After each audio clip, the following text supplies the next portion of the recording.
Welcome to In Conversation, and I'm delighted today to be joined by Kashif Majeed from Aston Brooks, who have done so much work with the sector over so many years and are particularly now focusing on issues related to visas and overseas recruitment. You're a bit of an expert in this area, Kash, and one of the things that I think care providers need to be mindful of is that the landscape has significantly changed. We had changes in government policy which are now resulted in, first of all, the closure of the route of overseas recruitment, but also there is a real need for those who've got overseas staff when the visas are being renewed to get the right advice. So I guess what would be your advice to anybody who's in that position? Thank you, Martin, for the opportunity to have this conversation. I think you're right, there's several changes that have come into play. Whereas previously there was some leeway from the Home Office, that is completely changed. So, I mean, the current challenges I think that faced by providers at the moment, and one of the biggest ones is the UKVI exponential increase of revocation of sponsor licenses. There's been a new desktop compliance department set up in July last year, the Sponsor License Unit, Sponsorship Assurance Admin Team, and that's the department that's revoking licenses. And that's the department that's requesting a plethora of documents, but purporting that providers are already breaching conditions, going to have their license revoked, not paying their sponsored migrants a correct salary without first getting any evidence. And the reason I say that is because they get the evidence and then we get a clean bill of health. But this is just the way that the UKVI are operating at the moment. Well, that's really interesting because that's certainly what we're hearing from our members. We're hearing that members are having a really tough time. They're also having difficulty trying to communicate with the UKVI, who are not very communicative. And you're so right that they're finding any excuse to revoke visas. And of course, that can have such a massive impact on organisations' ability to deliver care. Yeah, the workforce is massively impacted. Anytime a provider gets a decision to either suspend or revoke a license, and if that takes place, then the UKVI informs CQC, they inform the local authorities. So then you have the pressure with care providers being faced with questions being asked whether they can still deliver care, and what happens to their workforce. Do they need to withdraw services as a result of the suspension or revocation? And sometimes, well, majority of the time, they're disproportionate decisions, unlawful decisions, which can be challenged by way of judicial review. And you know, Martin, my favourite topic is judicial review. Indeed, We've done so many of them over the years, the last 19 years. And that's how we actually met in the first judicial review that we ever did. But yeah, I think providers need to be more vigilant. They need to make sure that they have the correct processes in place, the correct tools to ensure that they are compliant. And that's where we come in to ensure that providers have an inkling of what's involved in an inspection, because you'll be surprised, since the doors opened for senior carers and carers back in 2021, the inspection numbers were really low. That's now increased over probably the last 12 months. So when I speak at forums or webinars or any meetings, we always find that providers have never had an inspection. They don't know what to expect. And that's why we operate a UKVI mock audit service, which is a mirror of the UKVI inspection with inspectors, how they would perform, what questions they would ask, because they don't just interview the authorising officer or the person that's responsible for the licence, but they also interview the migrant workers to ensure there was a genuine vacancy and the workers are undertaking the roles as per their certificate of sponsorships. Yeah, and it's very interesting. It's like everything, if you get the right advice, if you're forewarned and forearmed, you're in a position to be able to deal with those inspections. And certainly, you know, I would really recommend people coming to you and having those mock inspections, because there is nothing better than actually going through how it will be on the day. And also, as you're so rightly saying, it's not only about what the manager says, but it's about the entire team understanding what their role is, and also understanding what answers that the government are asking for when they go into these inspections. So forewarned is forearmed, and I cannot impress upon care providers more strongly how important it is to understand the process and be ready for it. Yeah, I think from a local authority perspective, we talk about the mock audits and how important they are, which you just raised there. we are, as a firm, commissioned by several local authorities to deliver this mock audit service to protect care providers in their regions, to then equip them with the right tools, but then also access the displaced pool workers and the bursaries that are granted by government to give for immigration skill charge, for home office fees. But if they pass a Aston Brooke UKVI mock audit, that's the only time they get access to those funds, which is great. So that's what we're looking to canvass across the UK, because I think that's what we need at the moment. Like I said earlier, the climate's changed. Now you'd have revocations based on delayed start dates, for example, which have not been reported within 10 working days. You could have it on the basis of a non-reporting of someone going on maternity leave, a shortfall in salary. We had a case where it was £8.30 shortfall and a license was revoked. So these are the things which would never have been an issue, but now everything's an issue. Yeah, and I think that's the problem, that everything is an issue, and that's why you have to have a really meticulous approach to this, and you have to know what they're expecting from you. You have to have easy access to all the relevant information. You have to have really clear reasons as to why things happened and what the remedial action was. And it's only by understanding the process and also being really clear about how you respond when questions are asked that people will be able to maintain the wonderful staff that many of them have been able to get from overseas. Yeah, I think the issue that I have, I'm sure you'll share the sentiment, Martin, is the government, especially the Home Office, are making draconian decisions against care providers who are only trying to look after the vulnerable of our society. There is no way that any provider would want to go through the expense, the red tape related to sponsor licensing, overseas recruitment, and the costs, because of the fact that if they were able to recruit their resident labour market, there wouldn't be an issue. But unfortunately, you and I have been working together for 19 years, and I remember when we did our first JR, we asked the government at that point when they were going to remove and deport probably 2,500, 3,000 senior carers, where their data came from, to support the fact that there were enough resident labour market carers in the UK. And if you remember, they didn't respond for many weeks, and when they did, they said it's the data that we got from Job Centre Plus. Yeah. That, you know, people that are claiming benefits are saying they are working or can work as a carer. But you and I both know that they need to put some role down to access benefits, but that doesn't necessarily mean that you've got that number of carers in the UK, because otherwise they'll be taking up the role. No, absolutely. And of course, one of the other things that's happened is often people from overseas come both with the right values but also a lot of experience, and you cannot recruit in country because there are not enough people with the right values, the right skills in the UK labour market who want to do this quite difficult and complex work. So I think we've got to acknowledge that the reason there was overseas recruitment was because we could not fill the vacancies from our existing workforce, and nothing around that has changed. And whatever the government talk about, they always talk about numbers, but they don't talk about the appropriate people to fill these vacancies. And this is a complex and challenging role. Social care is a difficult role, and you need people with the right values as well as the right skills, and that's why we went overseas. And also, those people who came from overseas made a huge contribution and continue to make a contribution to our sector. And if it wasn't for them, there'd be lots of people who would not have a service. And if the government want to posture and start removing people and revoking licenses, what they need to know is the people who are really hurt are the most vulnerable, because they cease to have a service. Yeah, I think, like I said, we've heard this argument about, we heard it again in the immigration white paper release, which I believe was a knee-jerk reaction with reform gaining seats, and then the government had to be shown to be doing something to reduce net migration. That's why the immigration white paper came in May, implemented in July.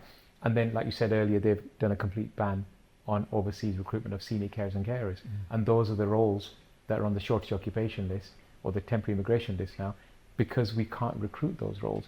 But the immigration white paper's response to that was that we are going to upskill our resident labour market. But how many years are they going to say that for? That's never happened. Right. It's never happened, not in 19 years that I've been in the sector. It's never happened that we've got a situation where we have the qualified and the committed staff who have an affinity with the residents to deliver that care, because it's passionate work. You have to have it intrinsically in your DNA to do that work, because it is difficult work. No, I couldn't agree more. It is difficult work. And also the thing that annoys me, the government talk about the fact that there are enough people to fulfill these vacancies, but they have no coherent strategy on how to get them from being unemployed without skills to being people who've got the right skills and values to do care work. And even if they decided they wanted to do that, there would be a time lag. So why didn't they have a transitional approach to this and identify when they were going to be able to make sure that there were enough people in the homegrown workforce so that we didn't need overseas recruitment? And they have no plan whatsoever other than, as you say, knee-jerking to a lot of politics. And a lot of this is driven by politics, not by need. The need is there. The people have come from overseas and they have done a brilliant job. So why did the government decide to stop that route to recruitment and have no other plan other than to talk about the homegrown workforce being available, but not understanding how they're going to be made to have the skills in order to deliver that care? Yeah, and I think the way that they are looking at it, I mean, it's a complete ban from 2028. We have an aging population, we need more staff, we already appreciate that, everyone understands that, but no one seems to be listening. That's the problem. Well, exactly. I think we've really got a problem around recruitment, and we see the statistics from Skills for Care, which shows there are 96,000 vacancies within this sector. So that is a lot of people that we'd have to recruit from the homegrown workforce. And of course, the other point is there is a huge amount of unmet need. So when you factor in the unmet need, we see that the need for people in our sector is even higher than the figure of the 96,000 that currently are vacancies in our sector. And I think the government's other position was about displaced pool workers. So let's talk a little bit about that, because I know certainly I think with setting up the regional care partnerships and then trying to put these people back into work is really important, because majority of them would not have lost their sponsorship as a result of maybe some abuse by the care provider, because we have to accept that there has been some abuse in the sector, unfortunately, by unscrupulous care provider, which has led to more stringent rules coming in and assessment of legitimate care providers who are now feeling the brunt of the issue because they want costs, they want to recruit staff, but they're finding a stumbling block when it comes to UKVI assessing of certificate of sponsorship. You can't get them. It's massive delays. 18 weeks initially, but now the Home Office said no, actually we reduced that to 12 weeks. But even if it's 12 weeks, it can still take 3 months, 4 months, 5, 6 months once they get the information to get the decisions on these costs. And they're also doing a due diligence exercise now, which, to be honest, is too little too late. They should have done this before giving sponsor licenses to care providers where there was no genuine vacancies, where there was no due diligence to ensure, well, do you have the contracts? Do you have the number of vacancies? How do you justify the number of vacancies? But they were granted 100 defined costs to bring 100 people from outside the UK. And unfortunately, there is going to be abuse in that. And that's certainly what's happened. But we can point the finger at care providers, but I think also the Home Office got to take responsibility that they did not do the correct due diligence at the time when they granted licenses. No, I think that was part of the problem. They just granted licenses and they didn't do the due diligence. There's also been, in my view, a lack of coordination between the Department of Health and Social Care and the Home Office, because the Department of Health and Social Care, through the work they do with Skills for Care, they know the level of vacancies, they know how many people we need, they know what those skills level are, but then the Home Office doesn't seem to be listening to them, and the Home Office is doing something which is politically driven, and the Department of Health and Social Care must have the evidence that we need these people, and they're obviously not being very effective in their discussions with the Home Office. I do think this is something where a new Prime Minister needs to come in and reset the dial, and also he needs to tell both his directorates they must work together, and there mustn't be these silos between one department and another, and that causes enormous problems because, of course, we've got different bits of the government working in completely different ways. Yeah. Well, I'm hopeful that Andy Burnham, the new PM, does bring. I mean, there's some light at the end of the tunnel regarding some of the earned settlement, where the previous government the previous Prime Minister made a decision to increase the residency, so the indefinitely to remain period, to up to 15 years for senior carers and carers, but increase it from 5 to 10 years. And I think there's been some conversation, I saw it in the news recently, about possible review of that and looking at what actual stakeholders and people that are involved in the sector have said about that, because it shouldn't be, because it's unfair, at least to retrospectively go back and say, well, actually it's to everybody that came from 2021.